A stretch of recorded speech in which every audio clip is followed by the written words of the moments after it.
You are in Sensation to Action, the mind's journey through reality. We have the foremost behavioral psychologists, neuroscientists, immersive technology extraordinaires who have joined us this afternoon to step through a lot of the intricacies that many of us don't really get to spend time or really don't know how to think about. But as we'll find out, it's really, really important that we understand, at least at a basic level, what's happening, because it can really support our abilities to create the technologies and to understand them and to develop solutions that really matter, that really work, because we fully understand sort of what's happening when we're delivering these technologies. Many people have sort of experienced, you've been in the room where you've been the first person to show somebody virtual reality.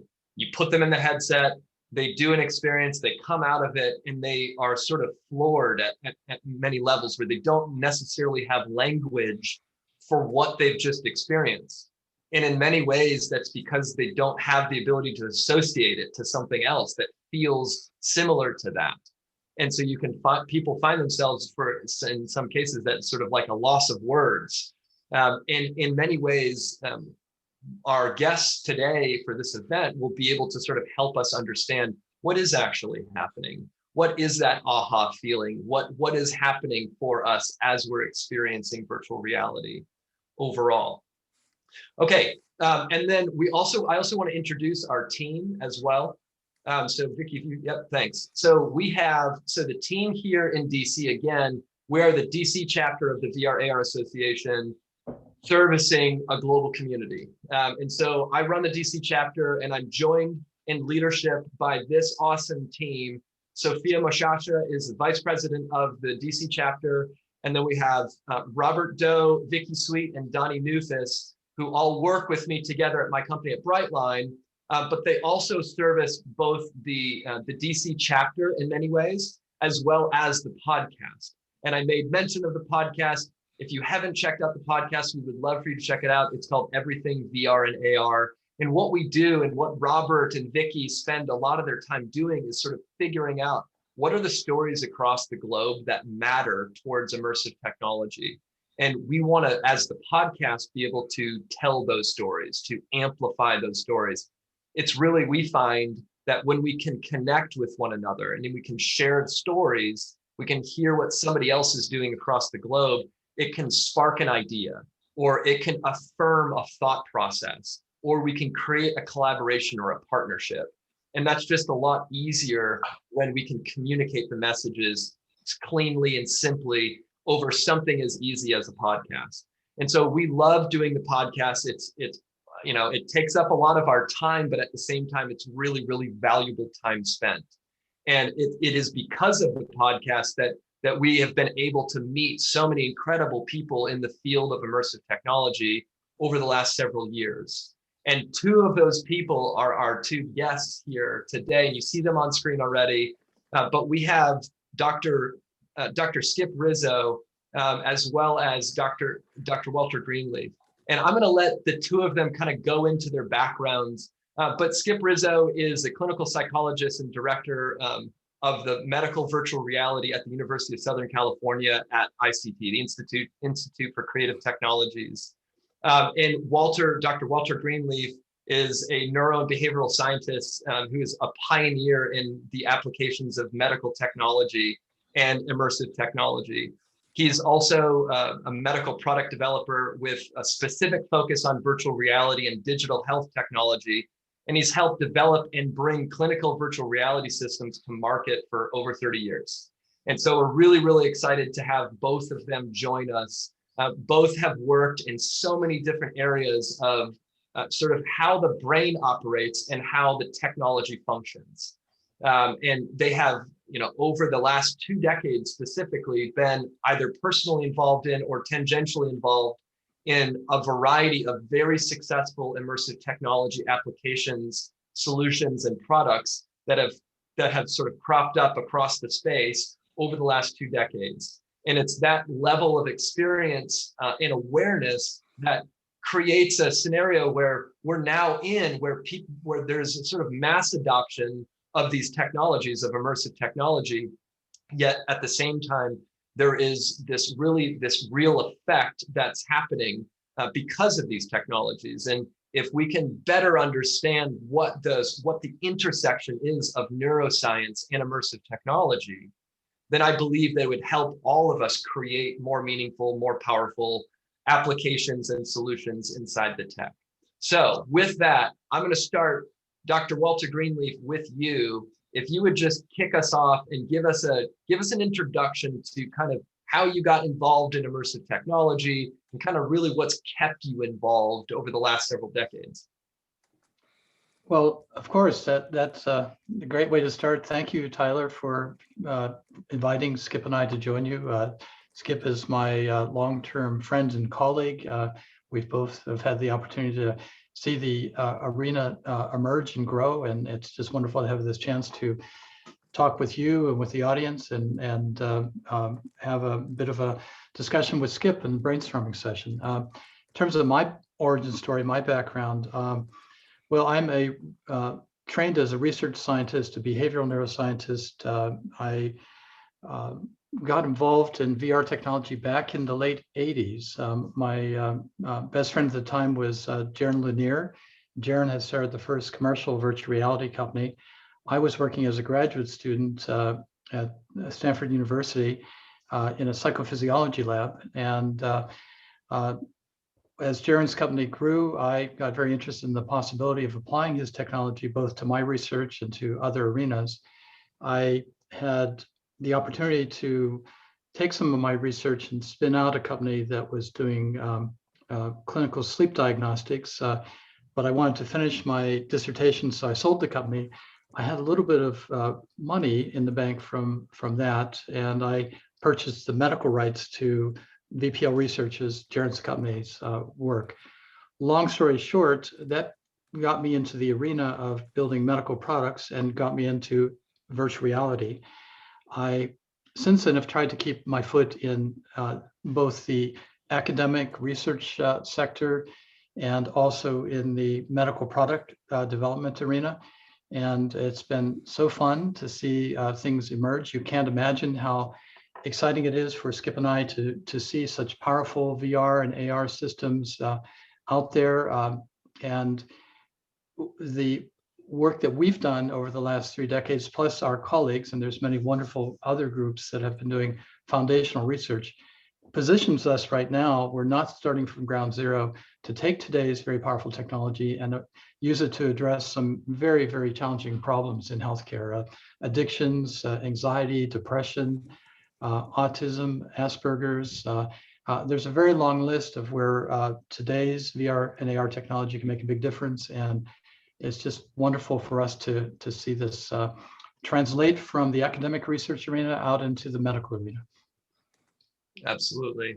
Absolutely. I mean, and there's so many questions in there of just that actual intersection that you've been able to perfect and really kind of figure out exactly in the fields that you mentioned that you've been able to find this slot and stay in there. It's really, really impressive.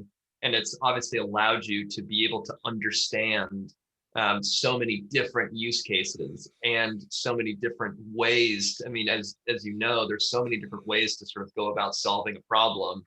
And you, because of your level of awareness of what you've seen work really well and what hasn't worked really well, and you're able to really kind of guide companies really well in that. It's been cool to see. It's great. All right, Dr. Skip Rizzo, if you would, sir, give us an introduction. Well, I don't want to bore the audience with probably my old war stories, but just real quick, I was trained as a clinical psychologist and I was working in brain injury rehab in the early 90s. And, I guess probably the themes that, underscore going from that point to where I am now is a combination of frustration and luck. Frustration in that I was frustrated with the tools that we had to help people after a brain injury to recover their cognitive and functional abilities. A lot of paper and pencil workbook stuff. And at the time, computer games were really starting to become halfway decent. I brought in an old game on a Nintendo NES system called SimCity. which actually turned out to be quite a good, stimulating executive function training activity. My clients really liked it. I started to hear, that was around 91, I think. One of my clients got one of the first Game Boys and came in my office and was, raving about this new thing. And I go, well, let me see, what does it do? And, this is a frontal lobe injured individual who had very difficult time focusing for more than 10 minutes on any task without getting distracted. But here he was in my office, glued to this thing, and, getting really good at it too. And so that was when I started thinking, all right, maybe we can leverage some of this technology. I heard an NPR report with Jaron Lanier talking about building virtual kitchens in Japan at a department store. And that was like the light bulb. It's like, okay, we can build functionally relevant environments, and maybe we gamify some of it. Maybe we can engage people in rehabilitation tasks that will help them to recover cognitive function, change, have an impact on brain plasticity, and help them to move on in a way that will be helpful in their everyday life. And when I say luck, the luck came in that the day after I heard that NPR report, I went into work and I saw my boss and I go, hey, got this harebrained idea. What about if we applied this new technology people are talking about called virtual reality? And I described it to her and she smiled. She goes, what a coincidence. I just got this flyer in the mail yesterday, and it was a flyer for a conference called Virtual Reality in Persons with Disabilities. And she goes, if you want, we can, we'll pay to have you go if you want to go to it and take a look, see if there's anything to it. And so I jumped on pure luck. And the next piece of luck was, got to the conference, and probably 10 minutes after being there, I met Walter. And I think 92, 93, somewhere in there. And Ray Bradbury was the keynote speaker that day, and that was really amazing. Yeah. It was pretty impressive at that time. But you got to keep in mind the context that there was the first hype cycle of VR during that time. Brett Leonard's, Lawnmower Man movie, might have created expectations we couldn't deliver on at that time. But there was a lot of excitement around it, and at that point, after realizing that some of these ideas weren't harebrained schemes, by seeing the stature of the people that were involved at this conference, I eventually transitioned into 1995, taking a postdoc position at USC just to be able to get access to the very expensive equipment at the time and the complex programming capabilities. I met some people in computer science. They kind of liked the idea, gave me access to $200,000 Silicon Graphics Onyx, about the size of a refrigerator, and some graduate student time, and everything grew from there. And as Tyler, as you've heard me say in the past, if I thought that at that point, bottom kind of fell out of VR. It was viewed as a failed technology because technology wasn't there to deliver on this grandiose vision, which was solid, a good vision. But I figured, okay, I'm going to hang tight, and by 2000, the technology will catch up, and we're going to be able to kick ass. And we did stuff along the way up to that point, and instead of it being one big, pivotal change, it was just like a glacial, movement in the technology. And I always say, if I known it was going to take another 20 years to get to where we are now, I might have chickened out. But, Walter was right there, and a bunch of other people that are still in the field that, we supported each other. We built a community. Well, and a lot of people don't realize that Skip, that as you know, and I know, there's been a lot of hard work understanding what VR is good for in the clinical arena, and maybe where some of the blind alleys are. And often people who are coming into the field now don't know to look back, and they don't realize that we've got a big stack of findings that can be helpful, and they don't have to make the same mistakes we did. They can make their own mistakes and make newer and more creative mistakes. Make more creative mistakes. Well, Yeah. I think Walter, I think that there's a really good lesson there. I mean, that's just, and we oftentimes find that when we're doing discussions with people on the podcast is sort of realizing, wow, you spent 2 decades of your life studying this space. The fact that you know this information, it should be shared, because this would help a lot of people understand kind of where to start. And you're right. I mean, right now, with something like, after the year that we've just all been through, where we've been forced into this mindset where we have to think about how to do life without physical presence. And so it forces us into this mindset of virtual. And then what happens then is you have this influx of people who want to get involved now in virtualized technologies and immersive technology. And they sort of arrive on their first day on the scene with their backpack, ready to start their company. And they're asking, well, what do I do? Like, how do I position myself based off where the technology is? And what we find ourselves oftentimes recommending to new companies and things like that is, you really should spend some time looking into the work. And we honestly, I mean, no pandering, we really say into Dr. Skip Rizzo and Dr. Walter Greenleaf and several others, in terms of the fact that you have been in the industry since the 90s, early in the late 80s and 90s, and have seen evolutions of technology.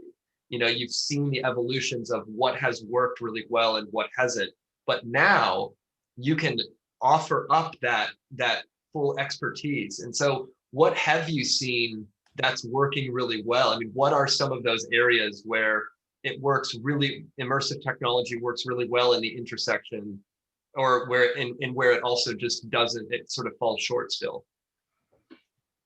I think it's almost because we finally have such powerful technology, and it's not just the HMDs. We've got wearable sensors, we've got machine learning algorithms to make sense of a lot of data. And like you've mentioned, there's been a change in the attitude about using technology as part of healthcare in a telemedicine manner. It's almost easier to say, where is it not useful? I could list addictions, anxiety, depression, stroke rehabilitation, autism and Asperger's, addressing chronic pain, addressing acute pain. There's a very, very long list of where VR and AR technologies are really making a big difference in both health and wellness, and in clinical care, and in medical education.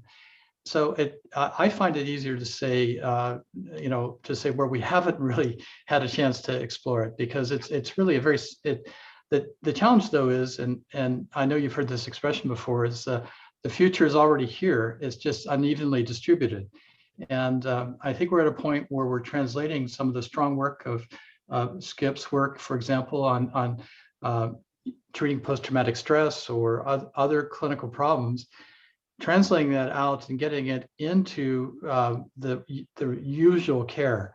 And that's sort of the point we are right now. We know pretty much what works, and still a lot more work to be done to round it out and to build it up. But the basic principles have been well established. And Skip, honestly, I'll ask you the same question, and then I want to step in a little bit more in depth, Walter, into sort of what's happening at the intersection point. Well, I'll be back with you on that for sure. But Skip, what's working out well right now? I mean, what works with immersive technology, and where are you finding? I mean, as Walter says, where doesn't it work? But in your realm, where you see it working, it makes total sense, and it's just really gaining steam. I always like to say that VR is an emotionally evocative technology, that we can put people in simulations that activate emotions in ways that make a therapeutic process more amenable for treatment. Something that's a bit different than, certainly talk therapy has value, but it's a different kind of a thing where sometimes pulling out, get it working through defenses and helping a person with limited awareness see things in a different way. It's hard to do that sometimes, and it's a slow process, an important process, and certainly should be part of any therapeutic process. We're never saying just completely virtualize everything, but with VR, I like to say expose, distract, motivate, measure, and engage, distilling all of the many VR assets into these core concepts. We can expose people to things that activate fear or urge states or help them to revisit trauma in a safe place. We can distract people, of course, from painful medical procedures and all the expansive work that's gone beyond just simple distraction and pain management. We motivate people, in whether it's physical or cognitive rehab or having the patients to learn mindfulness by having that add-on experience in VR that maybe, say, somebody with chronic pain wouldn't have the patience to, attempt to learn that skill with other methods. We can, of course, measure so many things with all these enabling technologies for wearables on top of the digital capture of what goes on in a virtual environment, particularly, some of the things on the horizon that I'm excited about with the HP Omnicept, where sensors are built into the headset to pick up heart rate and pupillary dilation. I mean, ultimately we engage people. So how you leverage those concepts to hit a pain point in any area of clinical care is both a creative effort, but there's as Walter said, there's a lot of research. Probably the most evolved scientific literature of any VR use case is in mental health, with literally thousands of studies that give us a roadmap as to where we can apply this stuff and foster change across this whole hierarchy that we're going to discuss today, from sensation, perception, cognition, emotion, and behavior. It's just take your pick where, and this is where the real clinical judgment comes in, is where you're going to get the most bang for your buck versus the development costs. Or do you hit direct, changing of behavior in an application, or do you work from the bottom up and change, help somebody build up their processing capability, their sensory capabilities for operating an environment that's very unrealistic, not like what I have behind me, but in a way that helps them to process information in a distracting context or with distraction, or all the basic psychophys kind of work and psychophysics. So there's everything from bottom up to top down opportunities here, and we've seen the success in some of these core areas of exposure type things, role playing activities, pain management stuff, physical occupational therapy stuff, helping people to become more socially comfortable, and by interacting with virtual agents, finding ways that these virtual agents may help people to become more engaged in a therapeutic process, unlock a person's hesitancy to talk because they might not say that stuff with a real person, but they would with a virtual agent. So there's just, just a potpourri of different processes that we can address thoughtfully. And I genuinely believe, and which is the reason for this event today, it is the creatives world, the technologist world, is this effort to understand some of those aspects that you're talking about, the systems of the brain that are actively involved. And the more that we understand those systems, it could change the way that we think about creating the technology. We can create the technology to better fit so that we can achieve those sort of symbiotic things where this makes total sense for the way that the body is already operating. And so to kick us off into that, Dr. Greenleaf, could you start, give us it really is truly the intersection of your two fields, the intersection of neuroscience and immersive technology, behavioral psychology in VR. What is happening? What systems of the brain are at work when we're experiencing content in this way? And I know that it's less about, I mean, our brain is functioning the same way all the time, but there is a aspect of immersive technology that communicate in different ways than other methodologies. So help us understand like what that intersection point is, and let's get a little deeper into this subject area. Well, that's a very good question, and it's something that, you know, Skip and I, we should have a bit of a dialogue about it, Skip, because there's so many different ways of describing why VR is so profound and how can it help us accomplish some often very difficult tasks, such as changing our attitudes and changing our behavior and addressing some very difficult problems in healthcare. I'll just list a few. One thing that's really amazing about VR is we can shorten the feedback loop. So right now, if I want to work and help myself be motivated to lose weight or to have better nutrition, to live longer and happier, or understand why I might want to stop smoking, not that I smoke, it's really hard to conceptualize those things. The changes occur so gradually, and the distractions that compel us not to do certain things are so immediate. But VR can shorten that feedback loop, and we can bond with an avatar of our future self, and we can see how the things we do right now either improve our happiness and our health in the future, or shorten it. And sometimes seeing that happen, understanding it, is so important. You know, you don't often see the changes because they occur so gradually, and it's hard to be motivated to adhere to a program. The other thing we can do is we can leverage a very powerful part of our brain, what's called the mirror neuron systems. And this is the part of the brain that allows us to basically read minds of other people.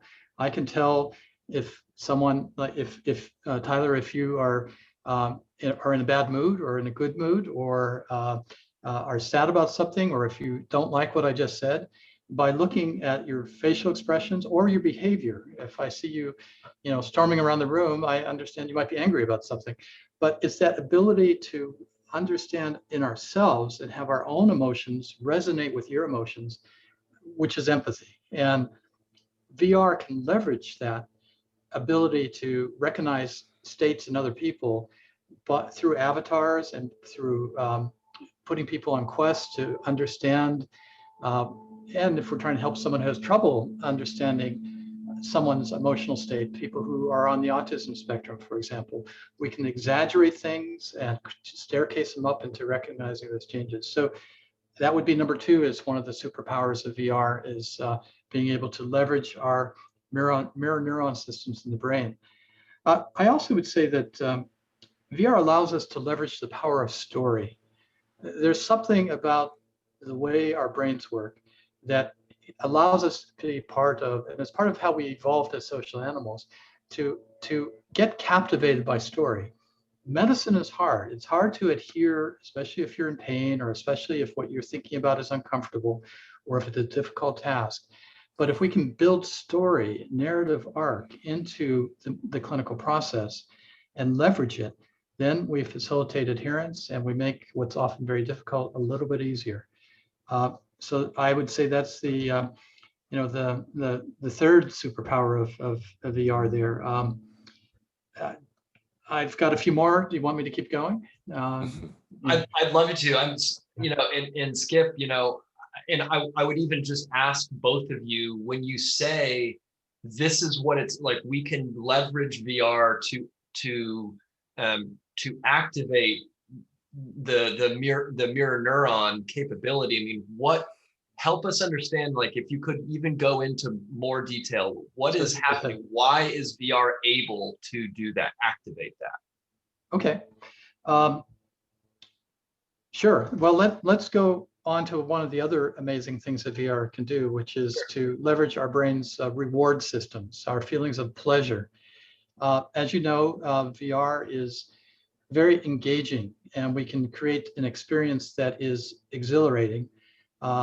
And so the fact that we can reward people for doing the right thing, or for addressing a difficult process, it's really, we can take that very powerful part of our brain that reinforces and changes how we react to stimulus by rewarding it with some sort of gamification or making something, show people the progress they're making. And I will get back to some specific examples. I think the other thing that is really important to know is that we can, because we can evoke a cognitive state in someone, we can, I'm sure many of the people who are on this call and in our audience have tried walking a plank in a virtual environment up on a top of a high building. That's an example of evoking a fear of heights. But we can evoke other cognitive states too and challenge them. This gives us some really important tools for doing what is usually very subjective. When we ask people, how are you feeling today? How did you feel last week? How did you feel when this happened to you? In a virtual environment, we can create scenarios, we can create situations, we can make them culturally diverse and age appropriate to challenge our cognitive systems and to stimulate urges, as Skip said. This gives us ways to both do better research, but also better assessments in clinical care. And also to measure feedback and progress and give that to people so they can see what they're doing. So, I think I'll pause to hear, Skip, what your thoughts are. There's a few more affordances of VR that I think we should list out, but I do think we should also give Tyler some examples of, these things in action. Well, I'd like to bring it back down to, evolutionary development of how the brain interacts in the real world. I mean, we always talk about, VR versus the real world, but, the brain when operating in real reality is just taking physical energy, sensing it, and then constructing a perception. If you look at how a bumblebee sees the real world, the type of receptors they have are fundamentally different than ours, and they see the world differently and create perceptions of the real world. Is our perception of the reality out that window the same as a bumblebee's? So, if you look at how people interact in VR, it's just a transduction of physical energy with screens and diaphragms for sound and so on. You're getting physical energy that the brain now is translating from a sensation into a perception. So if you believe that people construct a perception, the brain constructs a perception of the real world based on physical energy, and that it carries over in VR, then look at what works in the real world. What are the core processes in the real world? And VR should follow along, unless it's really impoverished VR and it's distracting and it doesn't map well to things that go on in the real world. So evolutionarily, how have people learned for eons? Through experience and through narrative. As these are, as Walter had mentioned, these are sturdy systems that the brain has evolved for capturing information in the real world and translating it into a perception, and then the cognitive things, having a memory and learning from past experience. But we're trying to create experiences that activate these long existing memories. You could almost say that reading was a diversion. That symbolic representation of information was maybe an evolutionary jump, but a diversion from how people had acquired information and operated on in the past through experience and through storytelling. I think when we had a pre-talk on this, we were talking about the cave paintings, and some people believe that, it's the cave paintings were the first form of virtual reality for teaching hunting skills, and that if you waved a torch in a certain way, some of these paintings, the way they were drawn, would actually give the illusion of movement. Mm-hmm.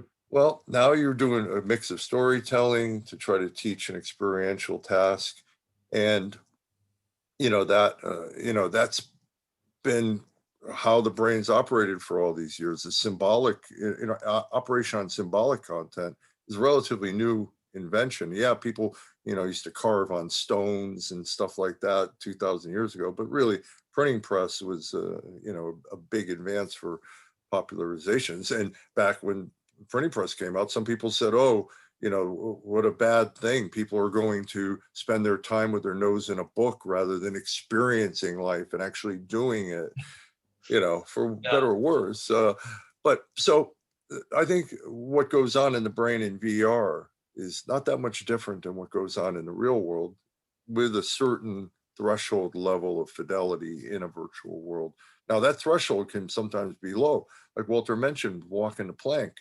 You know, that's a classic VR thing about fooling the brain. Frontal lobes know it's a simulation, but the brain's fight or flight or limbic system is reacting to the sensory input and creating a perception of threat. And if I walk off of that, even if it's kind of a half-assed graphic thing, if you have some depth there, and people react as if it's a real thing. And that's some of the stuff that we try to do in VR in clinical care is you know, these patients will enter situations they might not enter in the real world.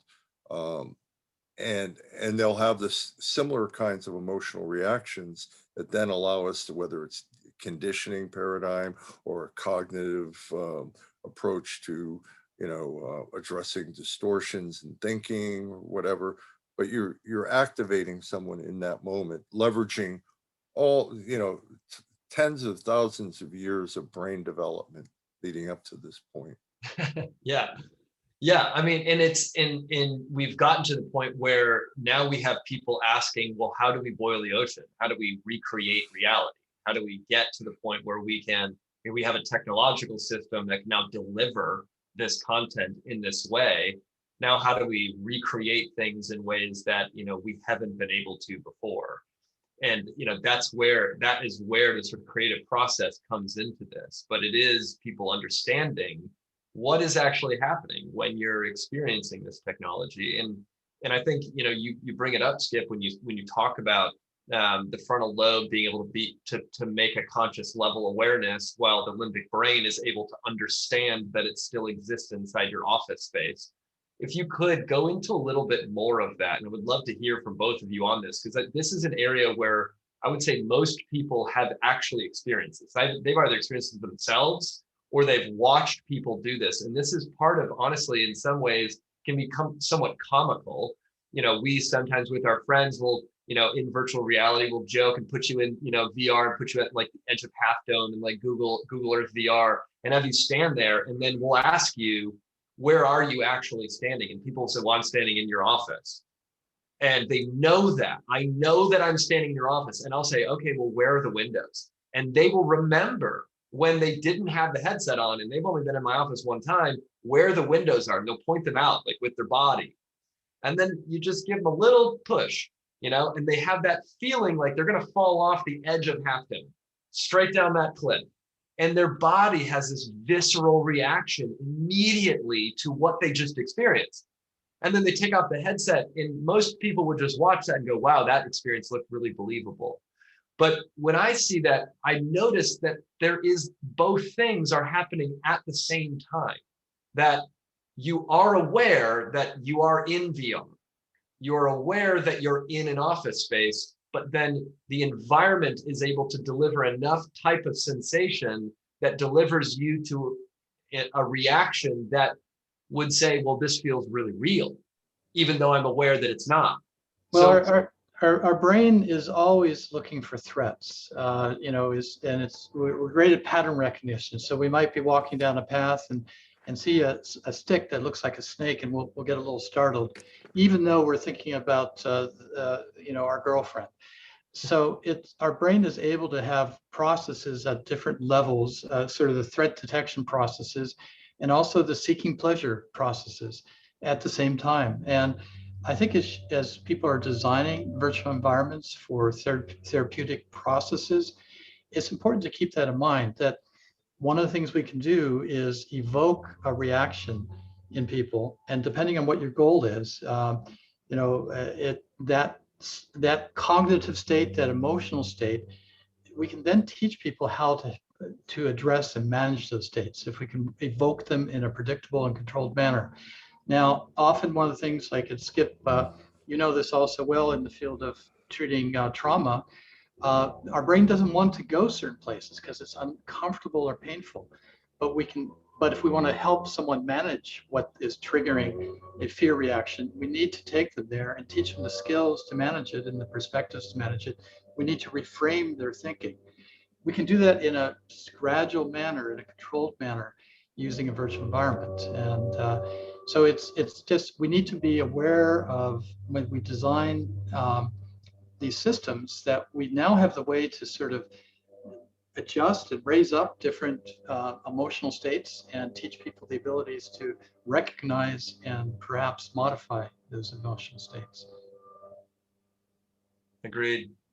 Yeah, I mean, it's incredible. And Skip, what would you say if when somebody is trying to, if you were again trying to explain that process of this, what I am aware of versus what I'm experiencing, are there ways that VR should be developed with that in mind, with the awareness that you can create that? And I guess why I ask this question is a lot of times what happens is when we think about when you think about sort of like the template for creating, let's just say, good VR, a VR experience that is well done, we tend to think about, we tend to see a new thing through this lens of whatever the old thing was. And so it's sort of, when we think about creating good VR, we think about making things be photorealistic. And I oftentimes relate that to this need that used to exist with the two-dimensional screen. You used to have to make things, the more photoreal you could get, the more information you could fit into a frame, into a flat frame. Whereas in virtual reality, we have the ability to use space. And so with that, does it change the template then in terms of what was important when we were creating things on a two-dimensional screen versus what's now important because we're creating things for space? I think that you can't divorce the development from the two most important things. What is the target that you're trying to address, of course, but also what's your typical user? What is their experience? What is their history? What are the cues that you can highlight that are going to activate a process with that particular user group? With phobics, anything that has a whiff of what they're fearful of, will activate them, even if it's somewhat graphically impoverished. But it goes well beyond that to the targeted user group. When we first started, like, for example, this stuff behind me, when people come into the lab and they see it on a flat screen monitor and they turn the headset around, it's like, oh, it's kind of cool, but it looks like 1990s graphics and all that. But then they put on the headset and they get a little bit more of a reaction because they're now immersed in this environment. They can operate and interact in it. And if they had some combat experience or were in environments like this where the stimuli is relevant, they're going to have way more of a reaction, than somebody who hasn't. So you got to, and then you can drill down with detail. Remember when we did some of the first user tests with BraveMind, soldiers told us that for driving a Humvee, using a gamepad was fine. Okay, fair enough. They're used to it from driving games anyway and stuff. But when they're walking around on a foot patrol, the gamepad was unnatural and distracting because they would never be on a foot patrol without a weapon in their hand. So our circus trick strategy was to get a fake weighted mock plastic weapon and mount the navigational thumb mouse on that so that users then were holding on to something that made it more natural for what their body, their embodied position would be. That's just one of 1,000 of these kinds of things. There's so many ways you can get things wrong. I mean, I remember Barbara Rothbaum and Larry Hodges, when they did Virtual Vietnam, they had the wrong patches on the uniform of the helicopter driver because you were in a helicopter thing. And people queued onto that right away. Well, he wouldn't be wearing that patch, Oh, okay, well, forget that stuff. But Right. those little things, will stick out. So the brain is, particularly people with PTSD, they have this one of the symptoms is hyper vigilance or hyperarousal. They're very prone to detect certain things, whether they're correct or incorrect. The model of the Humvee was taken from a photograph of a Humvee. Well, the interior, that model, was a Humvee that was parked, and the first person to go into it, when we said, okay, why don't you start driving down the road? He goes, I can't. And he goes, what? The therapist goes, why not? Because the switch, they don't have keys at Humvee. They have like a little switch is in the off position. I can't drive it when the thing isn't turned on. And that's because the photograph that we modeled it off, it was a parked Humvee that wasn't running. And, we had to, get our artist in there and change up the graphics, but little crazy things like that can, if you get certain things like that wrong, because you haven't paid enough attention to your user group on the early front, then you could run into trouble. But you can also find out what are the things that are activating for that user group. Who would have thought hearing a baby crying in a backdrop like this would have been emotionally activating? But it's one of the more powerful audio clips that can get played in this thing. Does it evoke cues about their own kid or a kid that they saw over there, whatever? But sometimes the visuals just set you in a place, and sometimes the audio really drives the emotion. So there's all these little things that you can't get from kicking back in your office in the ivory tower and imagining what it would be. You really got to talk to your users, in addition to knowing what your target is, activate emotion in a safe place, confront, reprocess, from a behavioral perspective, reduce, through extinction learning, the activation of the amygdala and all that stuff. And at the same time, empower people to overcome things that they previously avoided. That's all therapy process we know from the real world, but how do you implement it from a developmental or development perspective requires intimacy with how the user group views the world. Your work, Tyler, with police officers, I'm sure there are certain things you've learned that are triggers for them, that are cues, that are hangnails that would never be that way. You only find that out in your early user-centered design trials. That's right.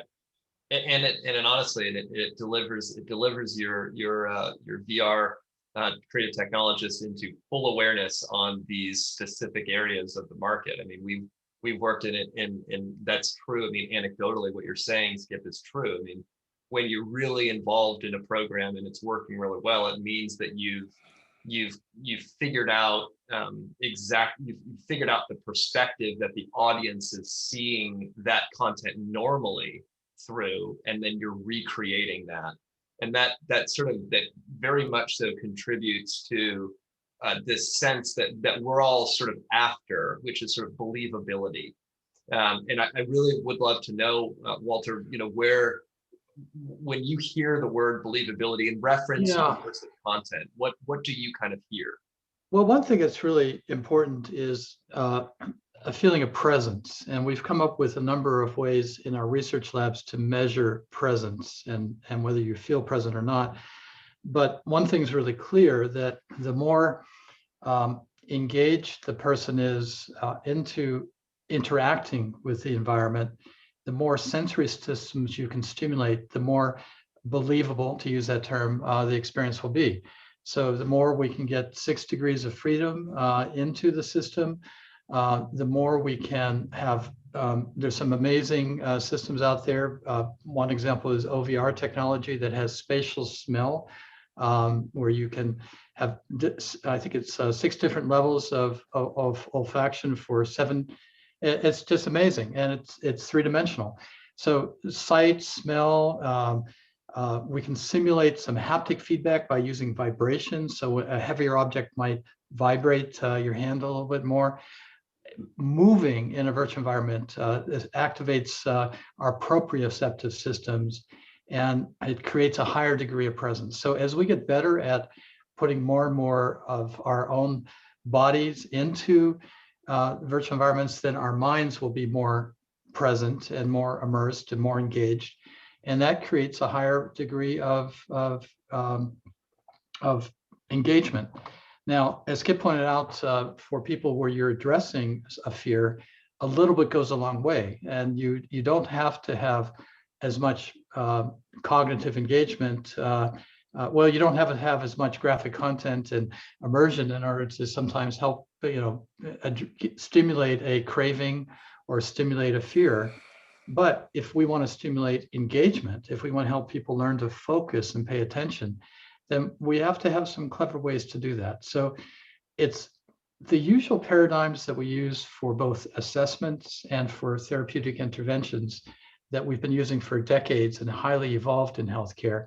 It's just we can do that in a more reproducible way and a more measurable way. Often what we've had to do in physical therapy, occupational therapy, is subjectively watch somebody do a task and think how they might be able to do it better and give them feedback on how to do it better. Or if we're trying to do it on our own, we can't easily measure our progress. But what's great about virtual environments, in addition to getting you more engaged, more immersed, more cognitively present, we also can measure things. And that means we can give feedback to people, show them their progress. Maybe if it's useful, we can even distort the feedback. We can, someone who has a little bit of fear because they've had an injury and they don't want to hurt themselves by moving too much, but they really can. They think they can't move very far. We can give them feedback that encourages them to reach a little bit further out and realize that they actually can do it. So the fact that we can give and amplify what the experience is and change the time course of it and reinforce the pleasure of it by making it have sounds that are fun or smells that are interesting or other people who are there that are engaged with you, it just gives us so many powerful tools that we normally don't have in healthcare. Walter, your university at Stanford, with Kim Bullock's work with chronic pain, with complex regional pain and phantom limb pain, it shows that clearly that distorted feedback, where you're wearing a VR headset and you're an amputee and you're using your preserved limb, but you're seeing your amputated limb doing the action. You're just flipping the movement of whatever hand is using a controller or whatever's being tracked, and you're getting the illusion that it's your the limb that you've lost. And to me, this is just like kind of magic. I don't know what's going on in the brain, but people that study this stuff understand it. But the claim is that that you're rewiring pathways in the brain that somehow magically reduce this phantom limb pain experience and so on. That's always been a marvel to me, but that's one clear-cut case of fooling the brain with modified feedback to the user that actually showing some positive clinical outcome, going way back to people were doing some of that stuff back in 2005. I remember at the IWVR International Workshop on VR, we had on Catalina Island, 2005. People presented that kind of stuff back then, but it was primitive. Now Right. We can do it cheaper, better, faster. You're absolutely right. And the other thing we can do is we can exaggerate progress. If you're trying to recover from a stroke, for example, it's hard, it's depressing, it's hard work. You can't do things you used to be able to do before. So what if the first time someone's trying to get up and move and we have them make a gesture towards the door and the door opens? And maybe the next time they rotate the wrist a little bit and the knob rotates. You can reinforce the progress in a way that keeps them going and keeps them adhering to what's often a very difficult thing to do. So we can leverage VR's powers to expand and contract time and space and to exaggerate and to diminish and to connect. I think a big part of our human brains, we're social animals, and we often will compete with each other, want to see our names on the leaderboard, or we collaborate with each other, we form teams to accomplish a goal. We can bake those into our VR experiences as part of what's motivating and engaging and rewarding, so that people will. And healthcare is so difficult, and as we're getting older, it's going to, we're going to live longer, and we're going to have to deal with some challenges. I think we need to build into our VR experiences ways to keep us coming back and often going down a difficult path. And I like the quest metaphor a lot. I think that a healthcare journey is a quest, and we have helpers along the way that are going to inform and aid us. And we're going to run across some challenges along the way too that we've got to overcome. And I think we can build that into our VR products as a metaphor for the healthcare journey. Totally agree. Totally agree. And so let's talk about a little bit into memory systems, because I think this is where again we sort of see the leveraged power of virtual reality, because we've been talking about kind of, okay, how do we create this? Again, it's more of a pop culture term of believability, not necessarily as scientific, but how we create that is we bring in different sensations. We bring in, like you were talking about, Dr. Greenleaf, OVR with spatial smell, so that people can not just smell something in a virtual way, but know if I'm closer to a bundle of roses, I'm going to smell it differently than if I'm 50 feet away from it. So if I'm really close, I can smell more of that. So then I get an idea of not just inside virtual reality, not just space, not just smell, but also the space relationship of that smell. And then that I'm getting that because of my presence in the space. But then the question is how am I pathing that in my memory then? And am I pathing that differently than I path information that I read from a book? Right. Let me jump in real quick on this one, because I think right from the very get-go, it was one of the motivators for looking at VR as a tool for cognitive rehab. And that is the fact that, there's many different types of memory, but there's two core types of memory that are, I think you can characterize this stuff quite clearly. Declarative memory versus procedural memory. Procedural memory is learning a task with practice, a lot of hands-on kind of stuff. Sometimes doing puzzles that are involve sequencing and so on.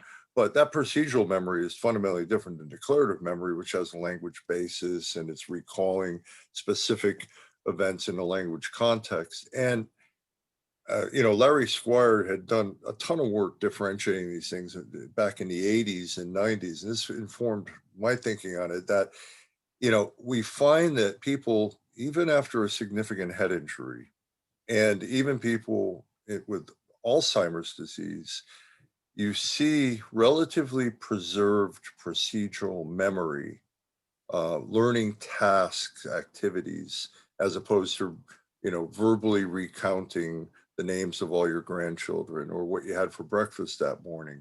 And so the idea was, can we proceduralize complex declarative information in a way that leverages this very sturdy basal ganglia type memory process for procedural learning, and try to carry some of the other skills with that? Because we do see that, the classic was HM, the guy that had the bilateral hippocampaleptomy in the 50s for a seizure disorder. He couldn't remember anybody from the day before they came to visit him. But when he basically became a lab pet. I don't want to say a lab rat, but Tester. They studied the hell out of this guy for decades. Really, he only died, I think, 10, 15 years ago. But they would do a pursuit rotor task with him each week, and every time it's like he'd have to ask, okay, what am I doing here? What is this? But each week he got better at that task, even though he never remembered the administrator or that he had done the task before. So there's a lot of memory processes they're both implicit, under the radar, but also embodied interaction. And maybe that is the brain's last effort, the last sturdy system to preserve its viability in spite of a saber-toothed tiger biting off half your brain and so on. You still have that capability to leverage learned action. And that's where VR maybe, as opposed to doing a workbook thing or even a computer cognitive training thing where you're clicking a space bar, that's not going to activate that as much, I don't believe anyway.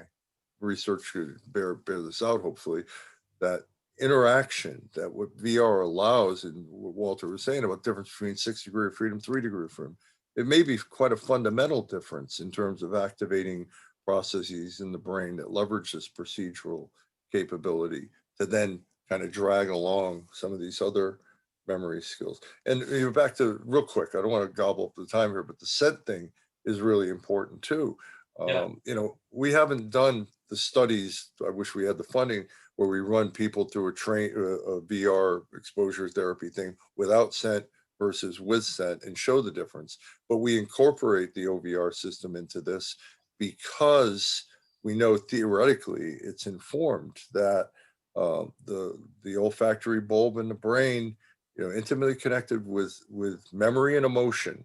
And for some clients going through this, when they pick up that scent of diesel fuel or cordite or whatever the scent is, they're like triggered back into the scene in a way that, saying, all right, close your eyes. Now imagine you're walking down the streets of, Fallujah or whatever. That little blast, that little micro blast of scent, has such a significant impact. So these are some of the little sneaky processes that you want to bring into any of these kinds of clinically oriented applications. Yeah, I mean, in the scent aspect of it, and Walter talked about the haptic aspect of it, and it's easy for the layperson, the non-scientist, non-technologist to sort of understand that. Well, yeah, you just want to recreate the sensation that the body experiences in the real world. Or leverage synesthesia. Like a lot of times people have used sound to create the illusion of touch. So when you collide with an object, you hear a sound like what it would sound like if you were to tap that object. And people say, oh, it was like I was touching it, but it was really an auditory stimulus. Well, and I think it's important to talk about perceptual learning here too. Our brains adapt to the technology we use, and so we will learn as we use systems what works, what doesn't work. And when I drive my car, I don't have to think about pushing the gas or how exactly to move the steering wheel. It just happens so automatically, and we will start adapting to our virtual reality environments and our what's the limitations of them and what the affordances are. Just as we now, when I'm watching something streaming, I have I often want to hit the pause button or the rewind button, but I can't. But it's because I learned how to use a certain form of interaction with the media.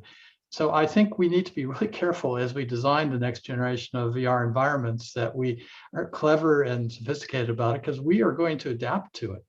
And what's the limitations of it? We'll find workarounds. But it'd be better to design in a way that's really compatible with the way the brain is optimal in terms of interacting with time and space and people. Totally. Yeah. And I want to remind everyone, so if anyone who's in here would like to ask any questions, please make sure to ask them in the questions tab below. We'd love to take any questions and answer them live, and any that we don't get to or can't, we can certainly answer in a follow-up post.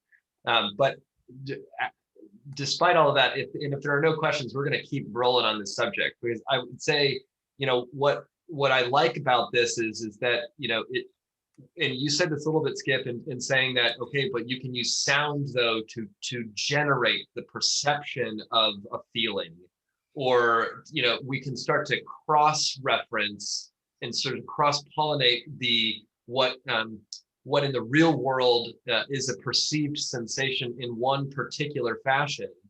In the virtual context, because of the principles you talked about before, Walter, of being able to change scale and to be able to, change the properties of, like, we don't have to adhere to the laws of physics inside virtual reality and inside our experience of it. And so we can start to reshape our perceptions of the same things that exist in the real world.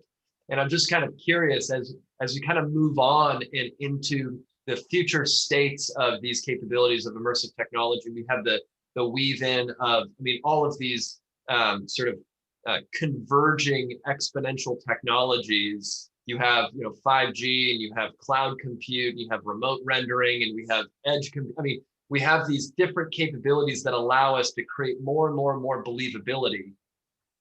While at the same time, it sort of it requires us to get in a mindset of understanding that we can actually adjust your real world perception. And if you do it over and over and over again inside virtual reality, can you generate a new perception for something?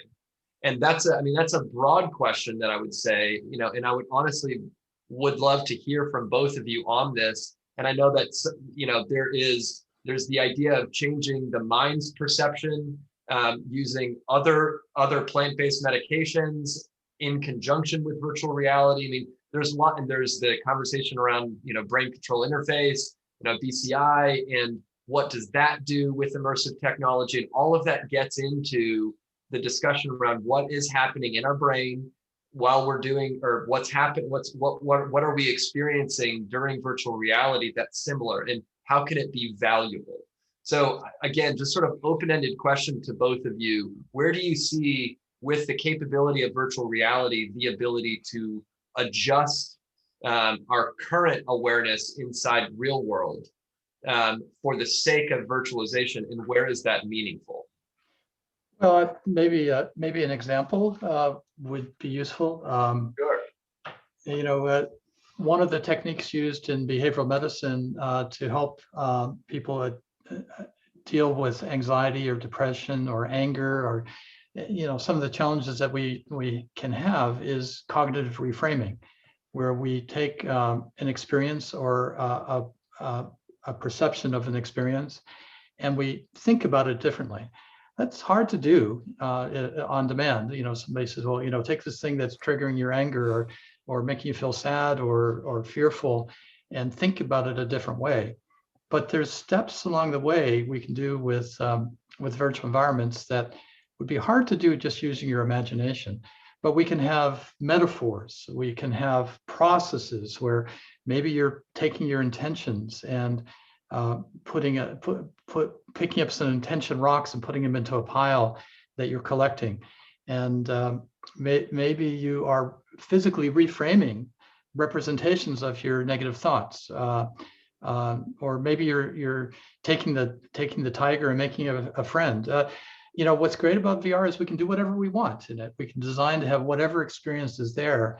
And so we can take some of the processes that have evolved in mental health care, behavioral health care, physical health care, and we can implement them in a virtual environment that makes it that connects the dots in a way that makes what might be a very difficult cognitive step into an easier cognitive step, and something we can remember. And we can have a neurotherapeutic experience with ketamine, for example, or a psychedelic. We can do the set and setting beforehand and set the tone for that using metaphors and then remind people. And it doesn't have to be reminded through a virtual reality experience. We can leverage other digital technologies like our cell phones. And so VR basically is an experience, but it's an experience that we can control, and we can use it for therapeutic or assessment purposes to great effect. Just to follow on real quick on that one, look at some of the great work Mel Slater and his offshoots have done with embodying in a different, you play the role of a different person in experience, from work with depression with Chris Bruin in London versus folks that have been mandated by the court because of intimate partner violence, where they get in that case, they get the person to act out, how they respond to their partner in a way, and then put them in the role of their partner, and then they see themselves reacting. You can't do that crap in the real world. In depression, where part of the cognitive theory of depression is lack of self-compassion. Your cognitive habitual automatic distortions are, I'm not good enough, I'll never get better, if something good happens, it was just luck.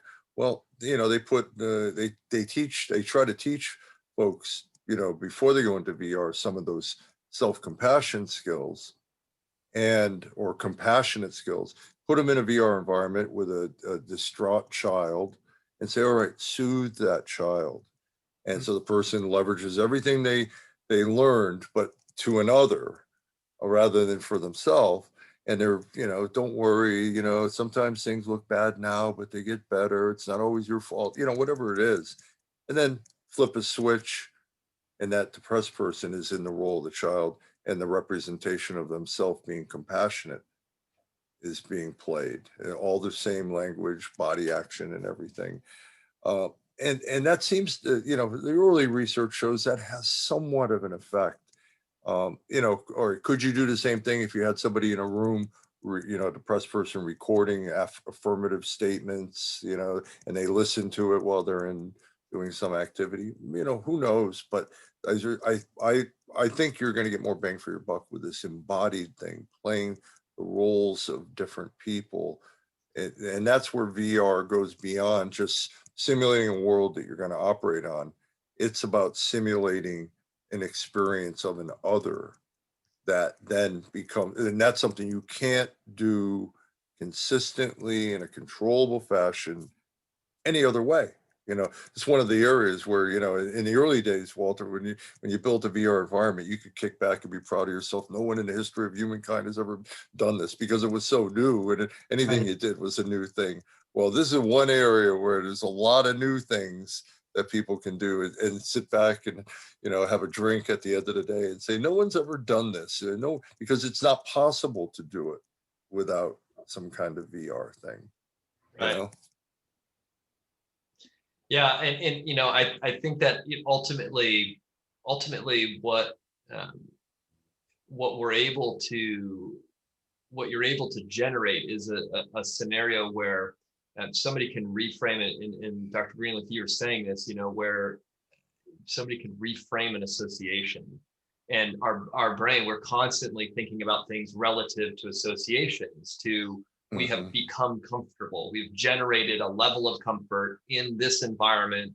You can say that somebody, a special operator in the military, is able to understand and be comfortable in some odd environments because of their ability to generate associations and their function inside those environments. And so when we look at immersive technology, we look at it really kind of as this tool to allow us to generate enough association and generate enough comfort in a much faster time than we were able to generate associations with other forms of technologies. And again, it's not better than, it's just immersive technology is, in addition to these other forms of technology, they allow us to generate associations and relationships to those associations in a way that I fully believe what's happening with VR, what we see in a lot of learning modalities is this need to mimic, to watch somebody else do something. If I'm not in VR and I'm learning how to swing a golf club or swing a baseball bat or something like that, I'm watching somebody else do it. I'm embodying their actions. I'm thinking about what they're doing, thinking about my body's position in doing that. And I'm relating that to myself as I'm watching them. And then they say, all right, your turn, you try. And in that relationship, I then think with my body about how to position myself relative to what I just saw. And then I have to try to perform in the same way, thinking that the action of the baseball being pitched to me is going to be the same. My ability to do that is I'm mimicking them. And I think that where we're moving into with immersive technology is potentially the removal of mimicry in the learning process, that you could actually embody it, that I'm in virtual reality and I'm learning how to do it with my own body instead of watching somebody else. And so we're able to kind of take these older processes of learning, of association gathering, and kind of put them on their head with immersive technologies, because we can really kind of generate a lot of value really quickly with a small amount of content. Absolutely.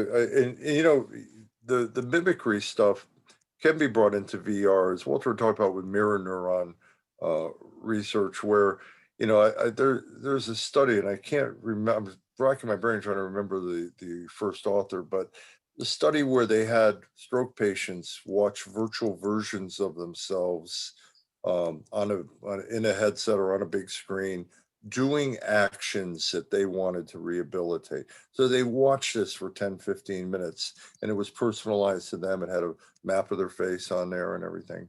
And then that's not going to fix you, but it sets a template in the brain through this mirror neuron system, what we theorize, that made it so the physical rehab to do that went a little bit better, went a little bit faster. They saw gains as opposed to, I think, either a control group not watching it or watching, I don't think non-specific characters, but characters, animated characters doing other actions or whatever.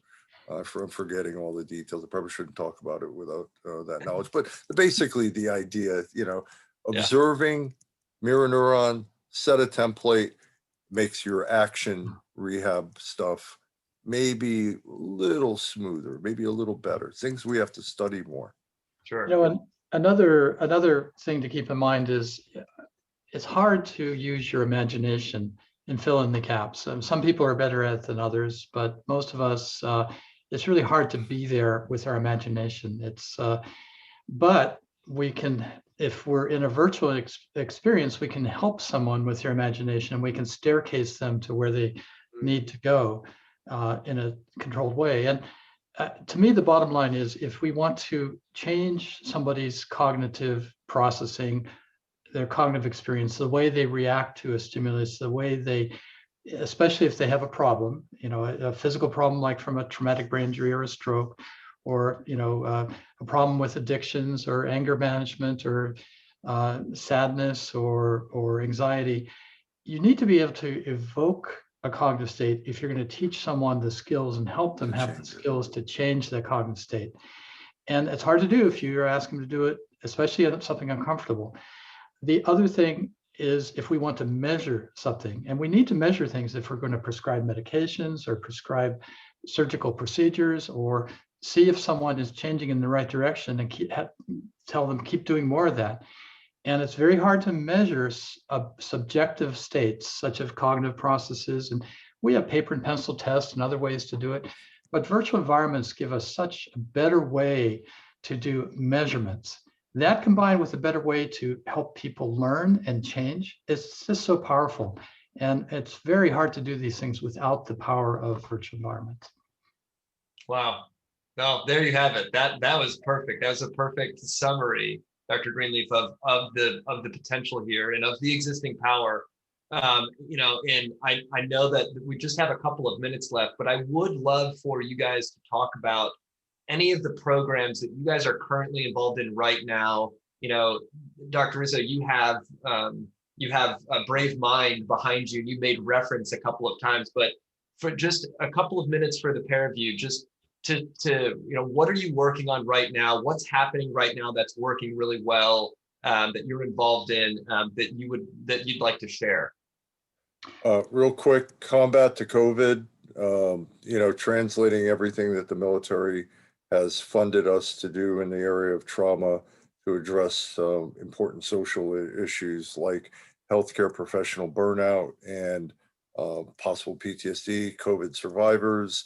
Also translating that work to police officers, the mental health crisis in policing, and as you well know, de-escalation training, all this implicit bias, whole scat of things, that a neglected area. That's an area that we're working with the RAIN Corporation with LAPD on, looking at, can we do some kind of trauma-focused therapy with adolescents that have had adverse childhood experiences that lead to, significant functional impairments in adult living, healthcare, medical conditions. The more of these adverse childhood experiences that you have is correlated with more negative outcomes in later life. Can we do things, whether it's direct exposure or it's like Jessica Stone's virtual sand tray kind of a thing for helping people to tell their story, in VR by constructing worlds around it. Also doing work, of course, in all the core areas, virtual humans for medical training, for clinician training, physical therapy, working with some outside USC groups to advance physical occupational therapy. And in one little pet area that I'm starting to get a little bit interested and involved in, I'm going to do a talk next month, is on virtual reality psychedelics.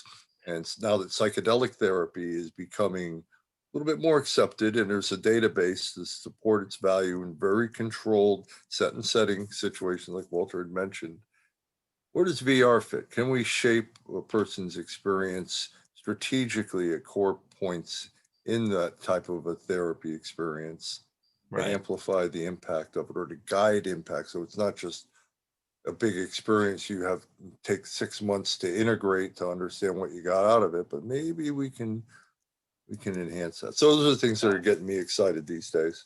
All very exciting, all very exciting. And you, the pair of you both share this interest in VR psychedelics. I've talked to both of you separately about it. Dr. Greenleaf, what about you? What's happening for you right now? Gee, Tyler, it's like asking me to name my favorite book, my favorite movie. You know, it'd be hard to choose. I'm pretty horizontal. I do keep my foot in the academic arena, and I'm doing some basic research there. But most of my focus is on translation, taking the work that has been pioneered by strong people like Skip, and helping to translate it out to the early stage companies. And now, fortunately, there's some larger public companies that are getting involved. So I'm active trying to connect the dots and making sure that the academic groups are working in concert and sharing their learnings with the groups that are trying to bring these innovations out as products. Some of the hallmarks of indications I'm working on is I am working on some groups looking at how next generation neurotherapeutics can be supported by virtual environments, but I'm also working with companies doing work in social anxiety disorder. I'm doing work in autism and Asperger's, as Skip is doing some work there too. Stroke and traumatic brain injury rehabilitation. Have a project going on looking at depression. Skip and I are also both working with a group that's doing using virtual environments to support seniors in senior care with isolation and loneliness issues. Doing some work with addictions. I'm proud to be affiliated with the National Mental Health Innovation Center at the University of Colorado.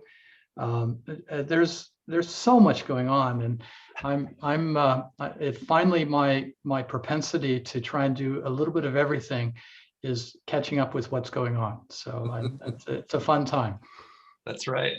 Well, we certainly appreciate both of you. Thank you so much to you for joining us. Thank you for your expertise and for the lively discussion. Honestly, there's so much to get into here. We just sort of like grazed the surface of several of these topic areas that are really, really interesting, both for myself as an individual, but I'm sure for our audience and for those who will watch the videos after this as well.